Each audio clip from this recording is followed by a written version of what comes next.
Hey guys, welcome back to Talk That Talk Reviews. This episode we're going over Godzilla X Kong, The New Empire, directed by Adam Wingard.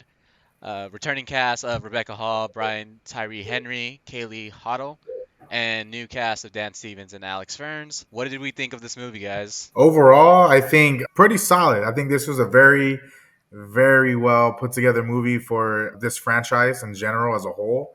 I think this is the fifth installment in this franchise, so I think it's something that warrants a third movie for this just trilogy of Godzilla and Kong. Positively, I think I walked away. I don't want to say blown away because I don't Yeah, want to make it seem over the top, but I was blown away. Like this was the exact definition of I would say a popcorn movie. Obviously, it had its flaws and some things here and there, but realistically, I think there's a lot of. I think there was more pluses than minuses for it. This is something that the action when there was action, there was action. yeah, There was a lot going for it that it had positively.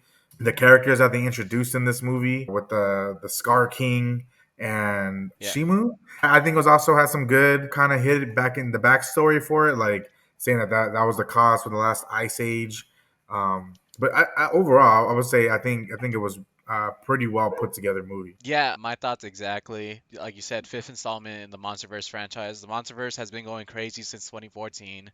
I saw this movie three times, twice in 4DX, and if you guys haven't seen it, I highly suggest you go watch it in 4DX. The experience of Godzilla fighting, King Kong even just running, and even the new character, I forget its name, the new little ape. When you feel the little steps, you feel the difference between Kong and smaller animals. Oh, Uh, you talk about like little baby Kong, little Diddy Kong, little that baby one. Kong, little Diddy Kong, Yeah. and that's one of the things I liked exactly of that new character was they had Diddy Kong abilities like doing the little barrel roll, jumping on you, smacking you in the face. The thing I loved the most about this new film, shout out to the CGI team because it's like most films I felt in this new century era of CGI is they waste all their money on making the first fight a good CGI fight, and then by the time we get to the end, we have all these complaints, yo, the CGI wasn't work, who edited this movie? But I think CGI all around was really great. But one of the biggest things I liked from this movie, even though I'm a huge Godzilla fan, is that this was very Kong centered. And Kong being the Titan that's more closer to us, protecting the people and all that stuff, you see the people, the human emotions that he lets off. You see when he thinks that he sees or hears one of his own kind and he gets sad about that. He gets all excited, and then when he sees it's not one of his own kind, he gets sad. You see his compassion for his kind when he runs into him. He's like, "Yo, I'm not trying to fight you guys. I'll defend myself, but at the end of the day, I really want to get to know you guys." Even at the moments when he's looking at his new empire or his new peers and all that stuff, there's moments where he's trying to help those that are being enslaved for the most part, and you just see this two-sided of Kong, the compassionate and the badass version of him. So that was really good. I liked everything about Kong in this film. Just to kind of go off of what you were saying, the from the moment this movie says go, you already have Kong in a hunting scenario, right? He's already in action. He's hunting down, some boars or what's supposed to be boars in mid earth or whatever those animals are supposed to be, but right away, right into action. And then kind of what you were saying about his like the emotion that he displays in this movie, I think is like top tier. Going off what you said about the CGI, the models that they used for King Kong, otherworldly, man. I cannot stress enough how well he looks. Like he doesn't like if you wouldn't have known obviously that a monster like this doesn't exist in our real world, you would assume just based off this movie alone that there's a giant ape out there that looks just like this.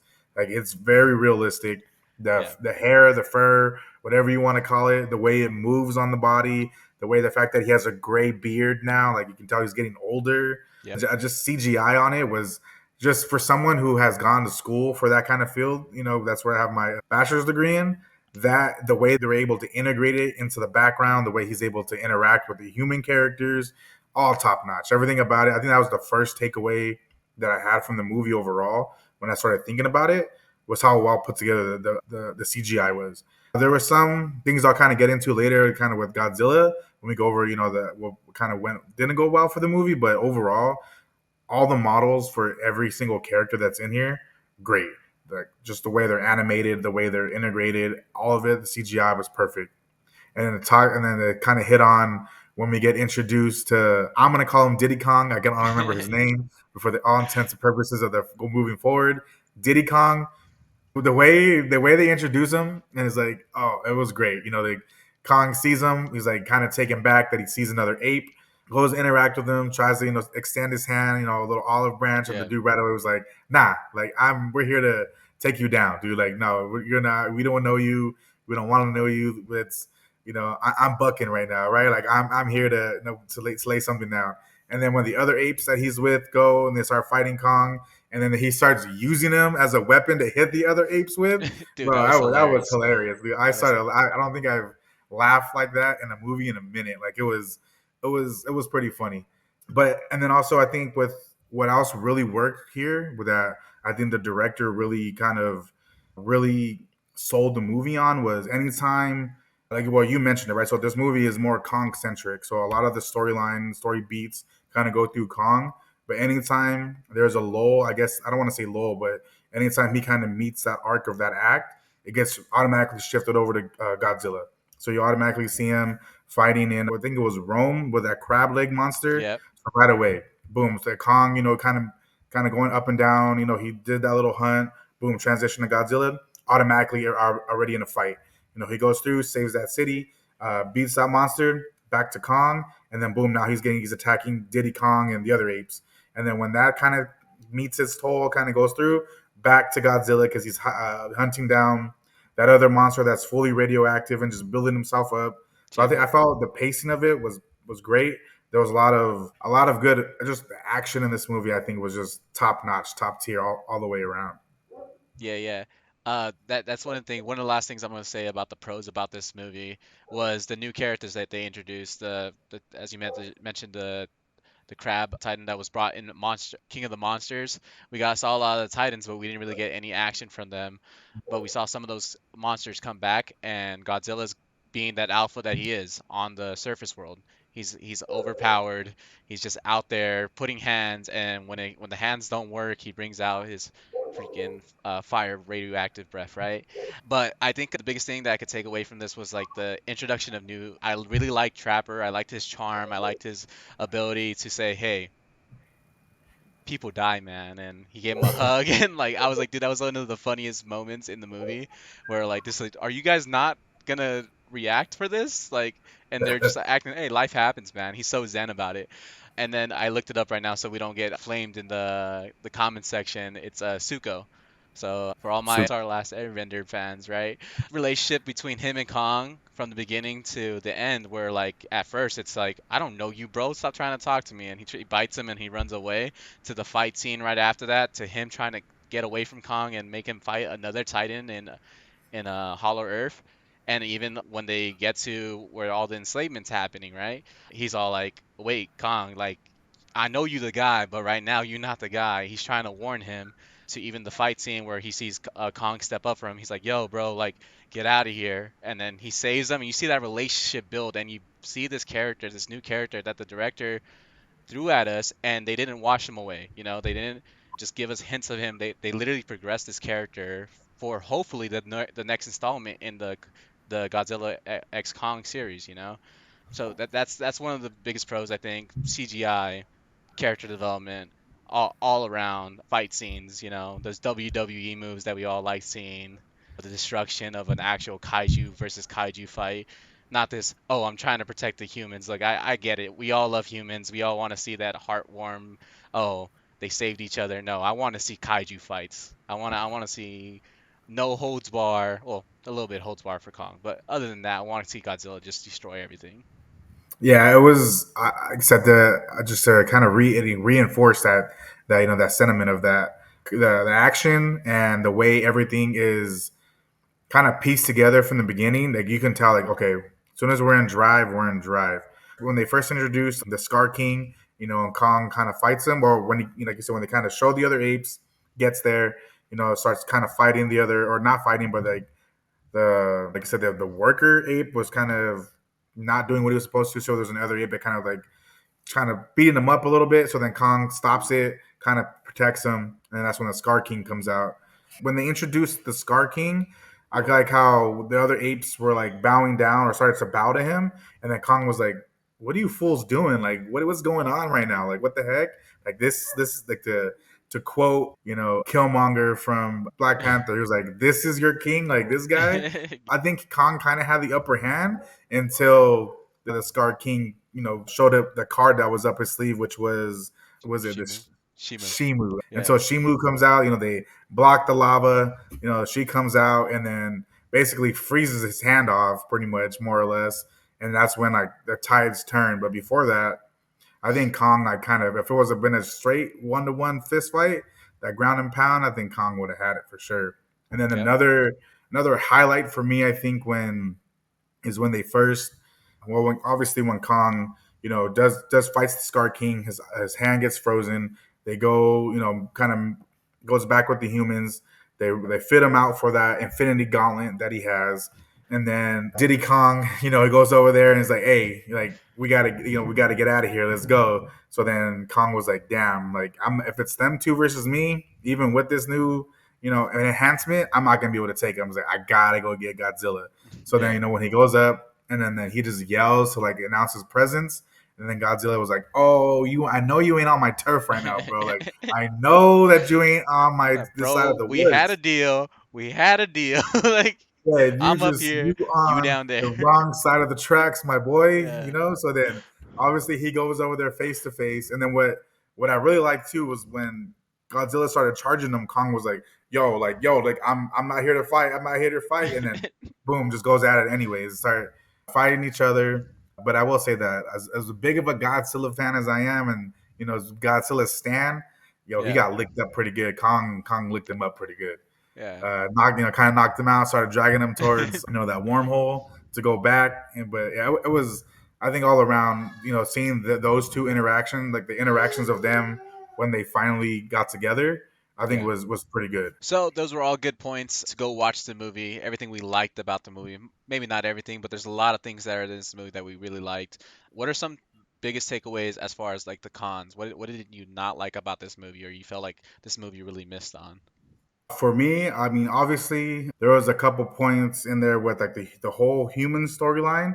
I feel like at this point, you can just cut them out, man. Like, there's a lot of things that they did with the whole Hollow Earth. I mean, if you haven't watched, a little segue, a little tie-in. If you haven't watched Monarch on Apple, I would suggest watching that just because there's a lot of not a whole lot, but there's a lot of things that they explain in that show that kind of ties everything together really well. But man, there was one point in the movie where they find, that village of people living in Hollow Earth. First, I was already like, okay, I'll believe it for the movie. Okay, cool. Yeah. I don't get it, but I'll believe it. And then also when she started talking about, she gave the backstory to Scar King. There were literally just not even like hieroglyphs. They were just literally like lines, squares, circles, just squiggly lines. And she was telling a Emojis, whole man. in depth, story based off three little lines, or based off a circle, or Those based are off emojis, something bro. else. Old school. Prehistoric emojis, man. Like I don't know how she got what she got from me. I mean, like I said, there was whatever backstory that she knows because her daughter is part of this tribe that's supposed to be gone. But man, I really don't know how she was able to get a whole ass story from like literally three lines and a little picture of Kong and a picture of Mothra, and then yeah, she got in depth with it. I don't know if she was lying or what, but she had a whole backstory that I don't know where she got it from. The next thing Yeah. was, I kind of hinted at earlier, was as great as the CGI was and as good as like the models were, there were some parts with Godzilla that again, it could be just maybe one of the directors, the way he wanted that shot to go. But there was one particular scene where I think Godzilla was still he was either in Rome or Rio de Janeiro, but they kind of zoomed in on him and he was super grainy, super blurry. And like, I don't know, that Yeah. might have been one of the shots they just ran out of money for. But it was just like, I looked at it and I was like, ah, man, like you guys were doing so good up until this part. And Yeah. then there was one other part for Godzilla as well. Like for whatever reason, that there was only two shots that I really didn't like, Yeah. and they both happened to be with Godzilla, that I was like, like you guys Yeah. slightly dropped the ball.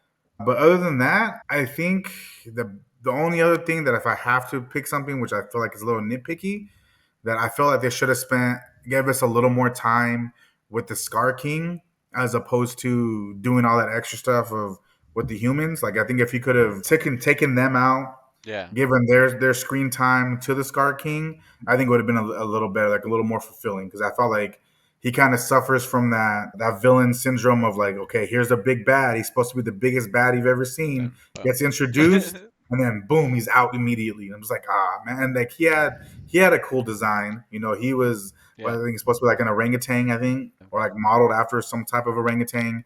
Yeah. And the way he uses that bone, that skull, or that spine as like a whip that has like a little crystal on it. That way he's able to control the other one. So like it had a lot of good beats in it, but I just like I said, I just think the whole human storyline kind of fell super flat. That it didn't impact the whole movie negatively, Yeah. but it definitely like pulled it down a couple scores, I think, than where it could have been. Just to piggyback off of that, the whole human dynamic, I felt like a lot of this movie where I had the most issue with it was the buildup was very good, the first two acts. That third act before the final act, the fights and all that stuff, they were rushing a lot of the plot through the humans. They were like, hey, by the way, we have a chosen one daughter that's gonna be our here summoning Mothra, and all this stuff is on the ground, and I studied this tribe for 4 years, so I know everything about this writing and all that stuff. So I could give you the plot real quick. And I just like how it took half the movie for them to get to that Iwi temple.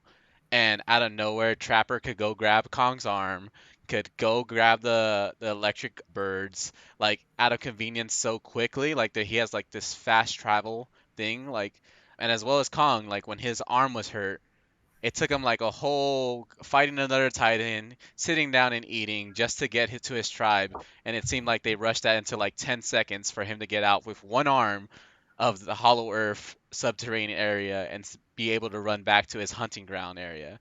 So it was like that whole third act where I was like, okay, they're rushing the plot a little. They're trying to get to the final act, and I think that's where we fall short, right? Where I felt like maybe there was more clips of Scar King, right? Like maybe we got more in depth of like his Prowl. Like when they introduced him and he had like that JoJo Bizarre Adventure stance, that Majin Buu stance, like he had the little grin and he was getting everyone to laugh with him. I was like, dude, I love this character. Like I didn't think I was gonna like him in the trailers and all that. I was like, oh dude, I don't want to see this. Like this isn't what I want to see. But then like he started growing on me. But just like you said, and just like we mentioned in the Ghostbusters, like they brought in this big bad to not give him much to work with, except that he's gonna be defeated at the end. And as well as Shimu. I thought like Shimu being the ancient titan, the one that potentially non-canon, don't quote me on this. It feels like could have been the one that took out King Ghidorah and froze him to that ice block. Because who else is gonna do that? Like who has the ability of ice? Like we don't hear of anyone else that has. Godzilla don't have ice powers. So how did they put him in ice? Maybe with an ancient titan that has ice breathing powers, right? Like if they would have lit more onto that, like I feel like it would have added more to the movie. One of the other things that I took away from this movie is that it could have been a Kong solo film. Like as much as you were saying that we didn't have enough money for all of Godzilla scenes, it just felt like they didn't have enough money for Godzilla. Like yes, his presence was felt throughout the film, but it was like 60 Kong, about 20% of the people, and then probably even less than that, probably 25% of the people, and then like 15% of Godzilla. If I didn't do the math right, sue me. But as far as like Godzilla, it just felt like he was doing a side quest the whole story, like, and just getting this new form and then coming to fight at the end. And I was like, dude, I didn't really like that. I was like, if this is a Godzilla X Kong film, show me more Godzilla. Show it 50-50. I love the way that when the Kong scenes, we got the emotion. We didn't need words. We didn't need communication. We just knew Kong was like, "Hey, take me to your people." And, "Hey, I'm helping you out. Hey, I don't want to fight." You got all that without words from kaijus, which I really appreciated. We didn't need people for all that insight. And with Godzilla, it was just a fight scene, fight scene, fight scene. All right, ultimate fight scene at the end. Yeah, I felt like they definitely, gave him the backseat treatment because every scene that he was in ultimately just led up to him increasing his power just for the ending fight. Yep. Right? Like I was him being Godzilla, taking out a Titan, him getting that disturbance, that there's something big coming. So then he goes takes out one of the other more powerful Titans, and just the whole time, each time he does it, he's just sucking in all the radiation, right? Like he's just Yep. absorbing it just so that he can power up which after he does take out that second Titan, it powers him up to where he's at a whole nother level. He's now pink, so basically his whole storyline was just setting up for the ending, which maybe that will kind of pay off in the third installment of this franchise.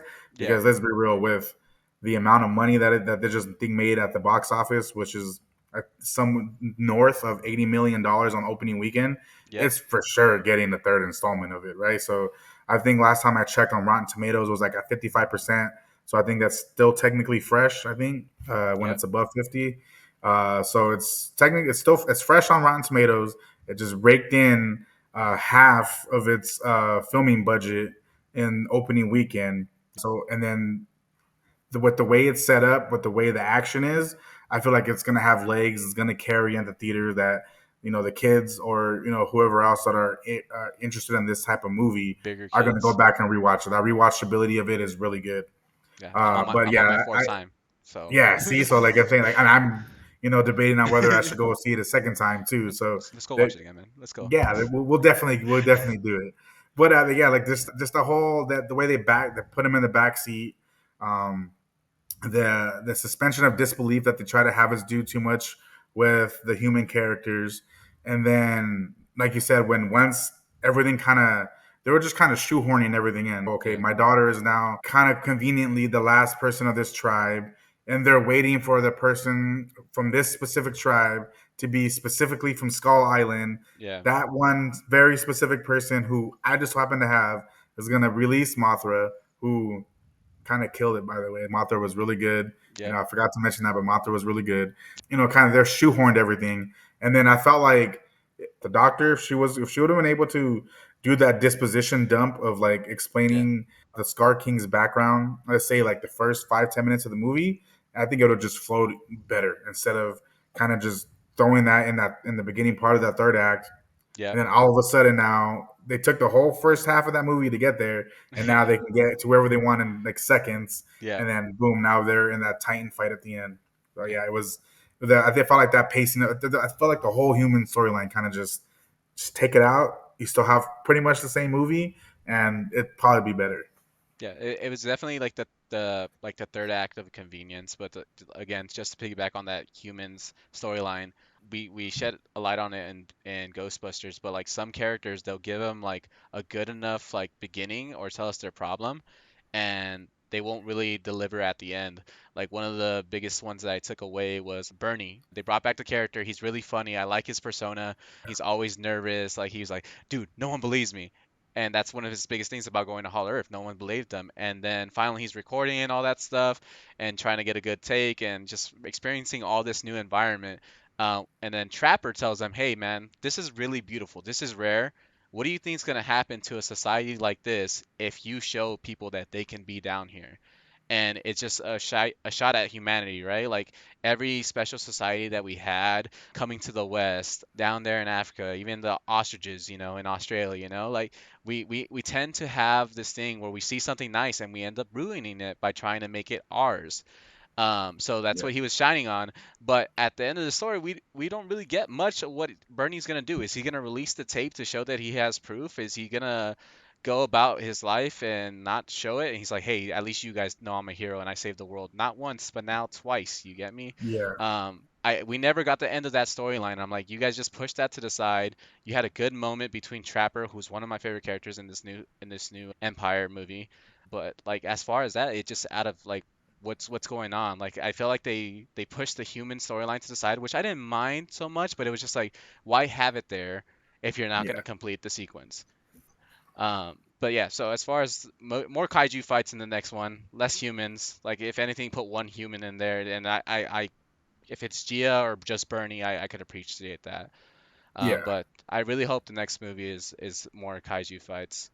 Any more cons that you have? I think the last final thought I think I want to get into because I or not it's kind of more just a retread than anything else, but it's just I don't know the way they kind of implemented everything from the first Godzilla versus Kong to this one. I think there's a really good through storyline that I felt like worked really well for this movie. Like it was just Obviously, you go in there for a King Kong and Godzilla movie to watch the fights, even though they don't have a language for us to like understand what they're saying. You know what they're Yep. doing, you know what they're talking about, Yeah. and that just Yep. completed storyline from the beginning to the end. I think was just like I think he knocked it out of the park in this movie. My final thoughts for anyone that's thinking about watching this movie, or for those of us that haven't watched this, it's one of those movies that no shade, no shade. It's one of those movies where it's a blockbuster, right? It's not gonna be an Academy Award winner, but check yourself because Godzilla minus one won Best Visual Effects. Best Visual Effects. There's a bunch of movies that came out last year, but Godzilla's minus one won Best Visual Effects, and I feel like this one can be up there, minus the little things you said about Godzilla's portrayal and some of the scenes. But look, I'm excited for this MonsterVerse. One of the things that I want to say that I was really hoping this movie was gonna have instead of Scar King was Destroya. Like everyone, all you MonsterVerse fans, all you Godzilla's fans, were waiting for that. We got a little hint of it in Godzilla X Kong when they said, "Hey, we got this new weapon that we're testing out called the Oxygen Destroyer." Which, for those of you that know the lore, when they try to kill Godzilla and they fail, and now it could even tie in when they try to kill King Ghidorah and Godzilla, the radiation and the machine of that affected the crustaceans that were in that area that creates potentially destroy us. So I'm really excited for that. I'm really excited for that. I'm really excited for that. Times three. So, and I'm really excited for what they're gonna do with Zuko. His character development was really good. I really hope they don't push that character away. Potentially, we're gonna see a Son of Kong film, where potentially we're gonna lose the big guy. You Mhm. know, R.I.P. Probably a noble sacrifice, probably for Zuko, probably for even Godzilla himself. You know, I feel like Kong is one of those guys that has compassion, and he doesn't have to. He's a man of few words. You know, he's all action, all smoke. And I think when it comes down to Destroya and all the abilities that he has, Kong might be the one that say, "Yo, Godzilla's the one that's gonna carry it on. He's gonna be the one that, I am King Kong," and Boom. sacrifices himself. I love you 3000 Godzilla, like that's gonna be they have to give. I would have really would hope they don't do is give him like like an actual word to say, Oh like yeah. like brother or something to Godzilla. Like don't say that. Like just give him emotion in his face, like where he smirks or something and he sacrifices himself, and that'll be enough for me. I'm gonna be bawling in the theater, and I'm like, no, dude, no, that's not how it ends. But I'm really excited for this MonsterVerse, as you can tell, times four now. Okay, any final thoughts before we get into the ratings? Okay, let's go ahead and start with you. What do you think? All right, so for me, obviously, I liked it a lot. I came out of the theater smiling. My wife, who's my movie partner, every movie that I see, she's there with me. I know that if she thoroughly likes the movie, because she likes to tell me, "Oh man, you like some weird stuff." So I know if she's smiling and she's into it, I know it's a good movie. Obviously, the definition of a popcorn movie, fighting kaiju. It's just everything about it. The action was great. CGI was great. Again, some small little hiccups with the beats and the story. Overall, I'm gonna have to give it a solid 8 out of 10. See, the kid in me, the kid in me wants to give this a 10. Yeah, But me personally, I can't give a movie a 10 unless it's in my top five. This movie doesn't make my top five, sadly. It was a great movie. There's a lot of plot holes and, well, not plot holes. There's a lot of things that it could have worked on and it could have executed a little bit better, but it was a great movie. Like I watched it I watched it three times, potentially four times with Adriel. It's gonna come down to whether or not like I could watch this seven times. Like one of the movies I saw seven times was Avengers Endgame, but because that had a lot of callbacks, it had a lot of build up, and I think this movie is one of those movies that's building up into the next one. So like likewise to you, I'm gonna give it an 8. I want to give it a 10, but it's not there yet. It's hopefully the next one's a 10, and I'm like, yo, this is my top five Mount Rushmore movies, like so yeah. giving it an 8. So like we said, Godzilla X Kong, The New Empire, director Adam Wingard. By the way, he directed Death Note. For those of you anime fans, I know we don't like a live action anime, but this was a good live action cartoon. Go watch it. If you haven't watched Monarch, go watch Monarch. Watch all the MonsterVerse movies. Thank you guys again. For those of you that I'm reading your comments. All those little comments we're getting, we're getting all those feedbacks. Any movies you guys want us to review, We're here for it. We love the support. Thank you, and we're out.